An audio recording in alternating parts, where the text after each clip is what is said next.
Welcome back, everyone. Talking about prevention efforts today when it comes to drug abuse and mental health issues. To help us do that, who better than Michael Schoenhofer, the Executive Director of Mental Health Recovery Services. Thanks for being here. Thanks, Jeff. Let's talk about this. We think so much about mental health recovery services and treatment and all the programs you do, but we've seen more and more prevention programs that you're instituting. Yeah.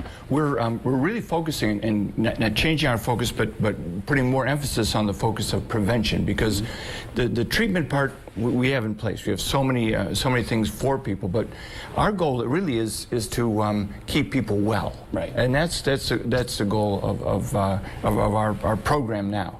One of the things people don't understand, I think, two things. One is that mental illness is preventable. Now, it doesn't mean that you might not have the proclivity or the ability to develop a mental illness, but through certain efforts, you can actually ameliorate or change your focus so that you don't become mentally ill. Yeah, and that makes sense. The second thing is that parental disapproval.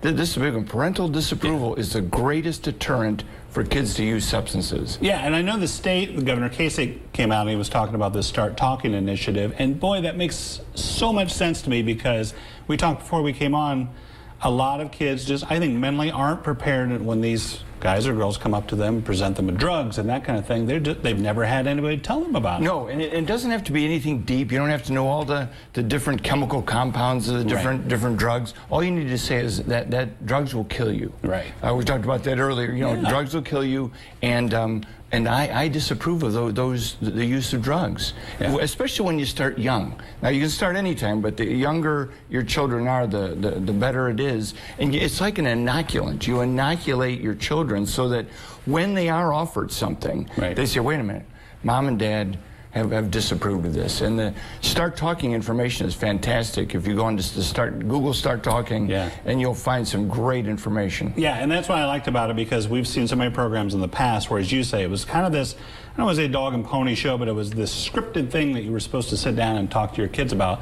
And if you go on the website for Start Talking, it's these simple things, as you said. Right. We don't like drugs. They're bad for you. They'll kill you. The simple things, I think, work best sometimes, don't they? We're going to start in the Auglaize County schools and introduce Start Talking with different parental programs. You know, when the parents come for Teacher Day or something, start to give them this information so that they can say, well, I just saw this information. You know, this stuff looks really bad. Yeah, and this, I think about We Care at Work.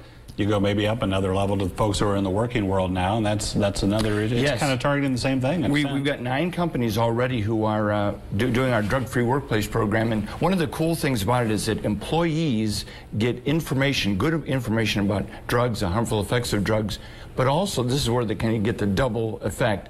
Not only do the employees understand the harmful effect of drugs, but they can take the information home to their families. Again, the same thing, and they can just start talking about drugs and the harmful effects of drugs to their children, their co-workers, their families. It's not one of those things we're going to solve the problem tomorrow, but it's one of those things that slowly over time we're going to make an impact. Yeah, because we saw the stats locally about folks who maybe didn't have this knowledge, and there was a huge hiring event, and there were very limited number of people who weren't either on drugs or didn't know how to show up on time, and that kind of just things that we took for granted. That's right. Yeah. So our We Care at Work program is a way to help employers and employees have a stable workforce and a stable job. So we're looking forward to it. We have a big event coming up August 19th in Auglaize County, and of course anybody's invited to come, but the Chambers of Commerce all endorse this 100%. Okay, let's talk about mental health first aid. I assume no bandages or tourniquets or anything like that. You never think about, you know, the Red Cross and all the others with physical first aid,